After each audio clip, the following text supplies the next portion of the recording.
ओम नमो भगवते वासुदेवाय।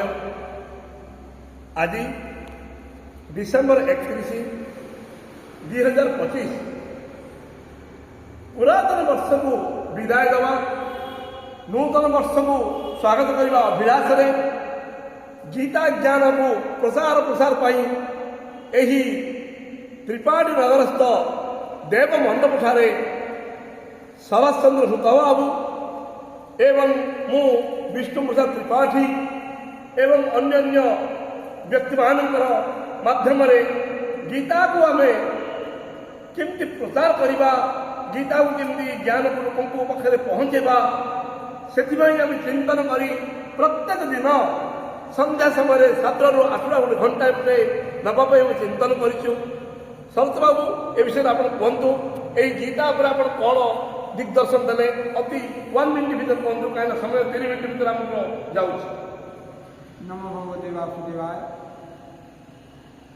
गीता सुनीता कर्तव्य किमन्ये शास्त्र विस्तारे ज स्वयं पद्मनाभस्य मुखपद्माद विदुषुता। जो गीता ज्ञान भगवान से परम ब्रह्मानंद साई नारायण मुखरू बाहरी जहाँकि ब्रह्मा को कहले सृष्टि करने सृष्टि रचयिता ब्रह्मा को आदेश दे जाओ हे ब्रह्मा ए पृथ्वी ए सब सृष्टि कर प्राणी मान सृष्टि कर यही परम पवित्र पृथ्वी पृष्ठ से स्रष्टा से निजे ही बहु रूप धारण कर आम मान से अच्छा तेणु जो Received 43 rupees on Google Pay for business. प्रकृत भगवान सत्ता को समस्त निकट में पहुँचाइबा आमर कर्तव्य।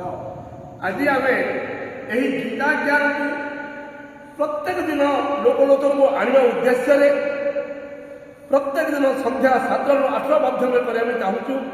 से भितर आज संक्षेप शरत बाबू बहुत विषय कहले कलिजुग ठू सत्यजुग विषय कहते एवं प्रत्येक जीव देह आत्मा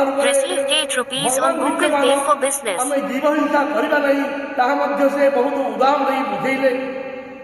प्रत्येक उदाहरण भितर अति मर्मस्पर्शी कथबार्ता रही थाए। आम या सब जीवित करवा यही चिंतन में बहु संख्या लोक उपस्थित रहा उद्देश्य यही आम अनुष्ठान करूँ। आती अति निकट में गोटे देवराज भागवत कुंडी यही अनुष्ठान अनुष्ठित होची आपण मैंने बहु संख्यार सहयोग देवे आशा करे। आपण मान उपस्थिति आपण सहयोग आम सब कामना कर। विष्णु त्रिपाठी देव मंडप आम अतीत को मन पकड़ा सहित अतीत उपर आम वर्तमान वर्तमान भविष्य तेणु अतीत को नहीं वर्तमान वर्तमान जे आज अतीत हो जाऊँगी आउ भविष्य वर्तमान हो जाऊँगी। तेणु हे मनुष्य समाज आपण मैंने भगवान से दिव्य ज्ञान ग्रहण करूँ से दिव्य ज्ञान अमृत को उपलब्धि करूँ। नूतन वर्ष से गीता ज्ञान जो रस निकर्ष हेब ताहा समस्त मानव जाति सहित यही पृथ्वी पृष्ठ पशु पक्षी कीट पतंग सरीसृप आदि समस्त जो भाव मंगल हेब से हे मनुष्य बड़ भाई पणिया तमें समस्त उपकार कर एक आज वक्तव्य लक्ष्य। नमो भगवते वासुदेवाय। आम यही कार्य समापन करुँ आशा रखे आपण यह साकार करें। धन्यवाद।